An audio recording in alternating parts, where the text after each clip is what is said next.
Hello à tous, je suis ravie de vous retrouver dans cette nouvelle vidéo. Comme vous l'avez vu dans le titre, c'est un library book haul, donc un haul livre de bibliothèque, puisque comme je vous l'avais déjà dit précédemment dans la vidéo, le reading vlog de la semaine dernière, on est allé à la bibliothèque et on s'est inscrit dans une bibliothèque près de chez nous avec ma fille. Donc on a fait déjà une petite razzia de livres, voilà, qui va couvrir, on va dire, septembre, octobre jusque mi-novembre, puisqu'ici il faut qu'on ramène ces livres-là au plus tard pour le 12 novembre. On les ramènera peut-être avant, hein, voilà, mais en tout cas on va quand même prendre un petit peu notre temps. Donc je vais tout simplement vous présenter tous les livres que l'on a ramenés à la maison de la bibliothèque et ensuite je vais vous faire ma pile à livres pour le challenge Frisson d'octobre qui est organisé par Gladys de la chaîne YouTube Les Pépites de Gladys. Donc je la suis depuis très peu de temps, mais son challenge m'a vraiment donné envie. C'est un tout petit challenge assez sympa à faire et du coup, voilà. J'avais envie d'y participer, puis j'ai regardé d'autres de ses vidéos et d'ailleurs il me semble qu'elle a un compte Instagram aussi auquel je ne me suis pas encore abonnée, du coup je vais aller le faire juste après. Je vous mets dans la barre de description toutes les informations concernant cette vidéo. N'hésitez pas vraiment à aller regarder à chaque fois un petit peu la description des vidéos parce que je vous mets plein de petites informations utiles et notamment je vous redirige vers des vidéos qui sont susceptibles de vous intéresser par rapport à celles que vous avez vues juste là. Voilà, donc là, bien, je vous mettrai le lien vers sa vidéo de présentation de ce challenge si jamais ça vous intéresse et également le lien vers son compte Instagram. Donc, on va commencer d'abord tout de suite avec le haul. Et je vais commencer avec ce premier roman qui est Les oiseaux ne se retournent pas de Nadia Naclé. Je vous en ai déjà parlé, je l'ai déjà lu du coup. Pour ma part, il avait été choisi par ma fille qui ne l'a pas encore lu parce que ma fille a d'abord un roman à lire pour l'école. Donc c'est quand même plus important du coup. Elle se concentre d'abord sur ce roman-là et ensuite elle passera sur ceci. Mais celui-ci, donc on est sur un roman graphique magnifiquement bien illustré. Il est superbe. C'est une lecture, comme je vous ai déjà dit, assez sombre. Même la présentation des chapitres, enfin, moi j'aime beaucoup. Voilà, c'est une lecture assez sombre comme on peut le voir, autant dans le graphisme que dans le récit, puisque là on va suivre la petite Amel et Bassem, qui lui est un ancien militaire qui fouille également la guerre. Donc vous l'aurez compris, on est sur un exil. Voilà, mais c'était vraiment une très belle lecture. J'ai beaucoup aimé. Vraiment, c'est très beau. Je sais que Nadia Naclé du coup a fait un second roman un peu aussi comme ça graphique il me semble. Je vous remettrai le nom ici en bas de son second roman qui du coup me fait très envie. Voilà, je découvre les romans illustrés aussi et j'ai adoré vraiment cette lecture. Ensuite, je vais passer, alors je vais vous présenter les lectures que ma fille a choisies et no panique, restez bien là, puisque comme ma fille a 12 ans, elle pouvait aller plus côté ado et elle est plus aussi un peu comme moi dans ses lectures, un peu du thriller, du fantastique, des choses comme ça. Donc ça peut vous intéresser aussi. Et la deuxième lecture qu'elle a choisie, c'est Perdu et retrouvé par Kat Clark. Je vous fais un petit peu le résumé de ce qui est mis derrière en schématisant. Donc voilà, une petite fille kidnappée à 6 ans qu'on retrouve 13 ans plus tard, qui retourne chez elle et on nous dit ici, et si la fin du cauchemar n'était que le début d'un autre. Ça donne assez envie quand même à découvrir. Je pense que je le lirai aussi du coup parce que ça m'intéresse plutôt pas mal. Ensuite, elle a choisi Cruelle Diablesse, donc Cruella, l'autre version de l'histoire. Donc c'est, j'ai oublié l'autrice de ce livre, Serena Valentino. Voilà, elle a fait toute une série comme ça de Disney où on découvre un peu plus l'histoire du méchant. Voilà, donc ici elle a pris Cruelle Diablesse Et je pense que je le lirai aussi parce que moi j'adore déjà les Disney. Ça me fait du coup un petit peu penser au film qui est récemment sorti, Cruella, qu'on a regardé ensemble en famille et qu'on a vraiment beaucoup aimé. On a eu de l'empathie pour cette Cruella, et oui. Du coup, je me dis que ça reflète peut-être un petit peu aussi cette histoire-là qu'on a pu voir dans ce film. Donc, pourquoi pas? Je pense que ce sera une lecture assez sympa. Je vous dirai de toute façon ce que j'en ai pensé. Et ce que ma fille en a pensé aussi, si elle a eu le temps de le lire. Ensuite, elle a choisi Eleanor d'Holly Black. Là, on va être sur une lecture un petit peu plus horrifique, un petit peu plus creepy plutôt, voilà, avec mon magnifique accent anglais comme d'habitude. Donc là, par contre, si France regarde cette vidéo, je te fais une petite dédicace, ma bichette, puisque vois-tu, c'est une poupée de porcelaine. France saura pourquoi je dis ça. Donc ici, on nous dit, certains jeux peuvent s'avérer dangereux. Zach, Poppy et Alice partagent une passion, les jeux de rôle avec des figurines. Ils ont inventé un monde à eux, peuplé de pirates, de cruelles sirènes, de voleurs et de trésors.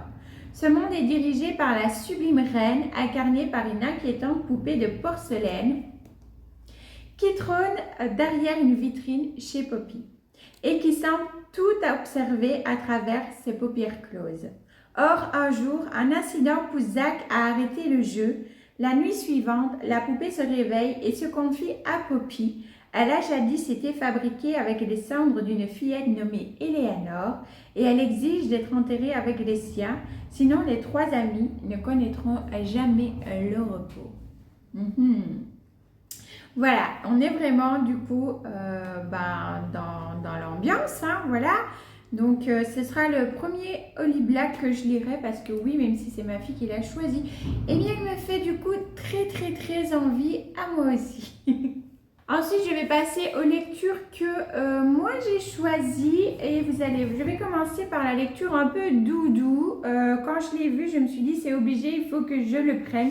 Il s'agit de Pax et le petit soldat de Sarah Pennypacker, je ne sais pas comment on dit, désolée, j'espère que je n'ai pas écorché, et qui est illustré par John Klassen.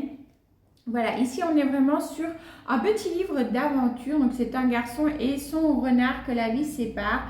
L'histoire d'une indéfectible amitié, nous dit-on, un roman d'aventure d'une intensité bouleversante. Donc voilà, j'avais très envie de lire ce petit livre. Il était dans ma petite wishlist et du coup quand je l'ai vu à la bibliothèque, voilà, j'ai foncé dessus. Et puis cette couverture, s'il vous plaît. N'est-on pas en plein dans l'automne? Voilà, un peu de nature, ces couleurs brunes, ce renard, enfin voilà. Et puis ça parle de renard et moi j'adore ces animaux. Donc j'avais vraiment envie de la découvrir et puis je verrai si ma fille le lit ou pas. Je pense qu'elle va d'abord se concentrer sur ses lectures, mais si jamais elle peut de toute façon le relouer après. Donc voilà. Ensuite, j'ai choisi L'ours et le rossignol de Catherine Arden. Là, on va être sur quelque chose d'un peu, je ne sais pas si on dit fantasy ou fantastique. J'aurais plutôt tendance à dire peut-être fantasy. C'est basé un peu sur des contes russes. Voilà. On va parler de Vassia qui adore par-dessus tout, écouter avec ses frères et ses sœurs les contes de Dounia, la vieille servante, et plus particulièrement celui de Gel ou Morosko, le démon aux yeux bleus, le roi de l'hiver. Mais pour Vassia, ces histoires sont bien plus que cela. En effet, elle est la seule de la fratrie à voir les esprits protecteurs de la maison, à entendre l'appel insistant des sombres forces nichées au plus profond de la forêt. Ce qui n'est pas du coup de la nouvelle femme de son père, dévote acharnée, bien décidée à éradiquer de son foyer les superstitions ancestrales. Donc voilà, on nous dit bien que c'est inspiré du coup de contes russes et L'ours et le rossignol, c'est le premier tome d'une trilogie. Il était aussi dans ma petite wishlist et quand je l'ai vu, je l'ai pris fatalement. Ça m'a donné très envie de le lire. Donc voilà, c'est avec plaisir que je vais le découvrir. Ensuite, pour rester un peu dans ce thème aussi un peu fantasy, j'ai pris ici Grisha de Leigh Bardugo, le tome 1. Un royaume envahi par les ténèbres, une élite magique qui se bat sans relâche contre ce mal, des citoyens envoyés en pâture aux créatures qui peuplent le Shadowfold, parmi eux Alina Starkov. L'avenir de tous repose sur les épaules d'une orpheline qui ignore tout de son pouvoir, l'invocatrice de lumière. Voilà, je vous avais parlé de ce livre dans mes favoris et petits bonheurs du moment, la dernière vidéo. Si vous ne l'avez pas vue, je vous mets dans le petit. Si je ne voulais pas parler en livre, je voulais parler en série, puisqu'on avait vu la première saison de Shadow and Bone, qui est justement une série inspirée des Grisha et également, je crois que c'est Six and Crows. Donc, voilà, et à l'intérieur, dans la série, il y avait également les Grisha, cette fameuse Alina Starkov, etc.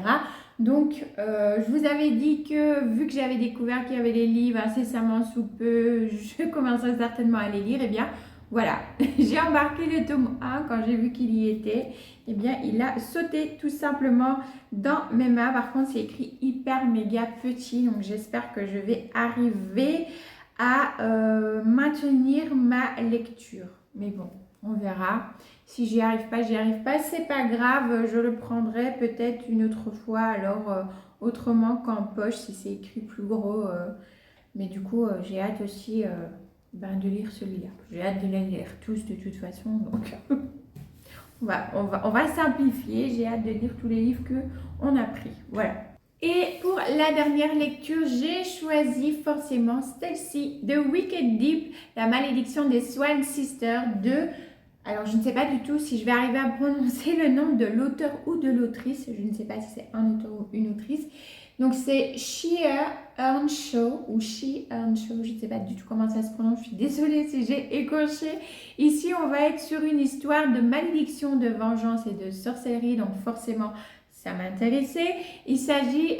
donc, on va suivre, en fait, l'histoire de Marguerite, Aurora et j'ai oublié la troisième, Hazel, voilà, Hazel Swan, qui sont trois jeunes filles qui étaient très belles, indépendantes, il y a près de 2 siècles d'ici et qui ont été accusées de sorcellerie. Du coup, vous vous en doutez de la suite, elles ont été exécutées par noyade et depuis, chaque année, elles veulent se venger. Il y a une malédiction sur la ville de Sparrow. Chaque année, elles reviennent, elles prennent possession de 3 jeunes filles pour pouvoir assouvir leur vengeance.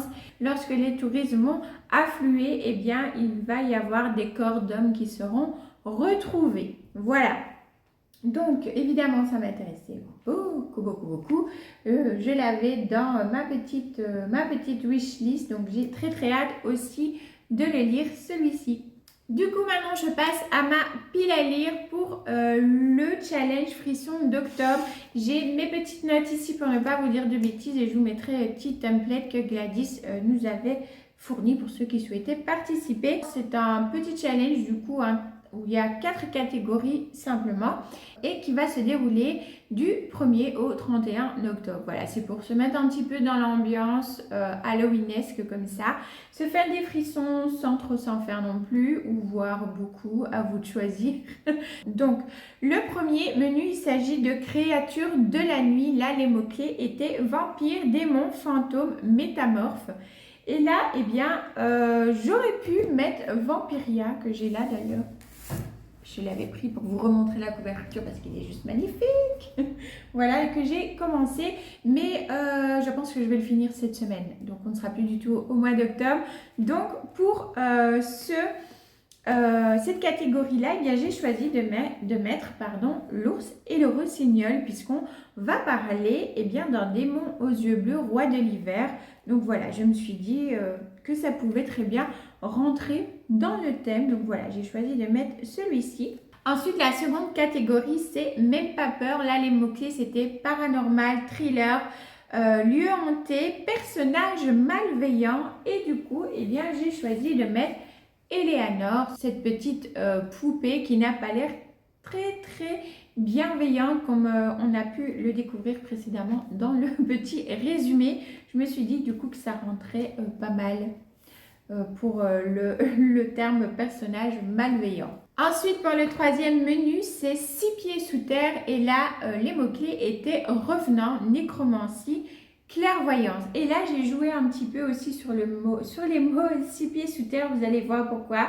Puisque j'ai choisi de faire ici une relecture d'un livre que j'ai depuis des années et que j'adore. Il s'agit de Cimetière de Stephen King. 6 pieds sous terre, revenant, nécromancie. Je crois qu'on y est, hein. Donc voilà, j'ai adoré les films aussi. On le voit, hein, c'est un vieux livre, il est un peu craquelé, il est hyper jauni. Oui, je sens mes livres, je pense que je ne suis pas la seule à sentir les livres. Je crois qu'on est beaucoup quand même à faire ça, rassurez-moi. mais voilà. Donc oui, j'ai choisi de relire Cimetière parce que j'adore ce livre. Ça va être des bons gros frissons là pour le coup. Et le quatrième menu, c'est Préparons Samhain. Et là, les mots-clés, c'était sorcellerie, magie et féminisme. Et là, du coup, j'ai choisi sorcellerie. J'ai choisi de lire, et bien tout simplement, The Wicked Deep. Voilà, on est en plein dedans, comme je ne vais pas vous refaire le résumé, hein, on vient de le faire. Donc voilà, donc en fait, j'aurai du coup, 3 livres de la bibliothèque qui seront lus courant mois d'octobre, plus Cimetière si j'y arrive, parce que au fait, je me rends compte quand même que j'ai pas pris des petits, hein, voilà, je ne me suis pas limitée à des petits livres. Déjà, Cimetière ici, on dirait peut-être pas comme ça, mais il y a 636 pages et c'est écrit quand même assez petit et assez serré. Donc voilà, 444 pages. Après, Eleanor, ça c'est un tout petit roman, il fait 285 pages et c'est écrit assez gros à l'intérieur, donc je pense qu'il se lira assez vite, tout comme The Wicked Deep qui était quand même écrit assez gros à l'intérieur aussi, mais bon, celui-là il fait, ah non, ça va, il fait 377 pages. Bon, ouais, ça va. Donc j'ai 2 livres un petit peu plus conséquents, 2 livres on va dire moyens, voilà, qui se liront certainement assez vite, donc ça devrait le faire. Donc voilà, j'ai terminé pour ce haul plus pâle du challenge Frisson d'octobre. J'espère que ça vous aura plu. Si c'est le cas, n'hésitez pas à liker la vidéo. N'hésitez pas aussi à me partager comme d'habitude en commentaire vos ressentis, vos lectures du moment, ce que vous avez pensé de la vidéo, si c'est quelque chose, des sujets qui vous plaisent aussi. Voilà, n'hésitez pas à me partager tout ça et puis à vous abonner comme d'habitude si le cœur vous en dit et que le contenu de la chaîne vous plaît. Je vous fais plein de bisous green et on se retrouve dimanche pour une vidéo plante. Ciao ciao!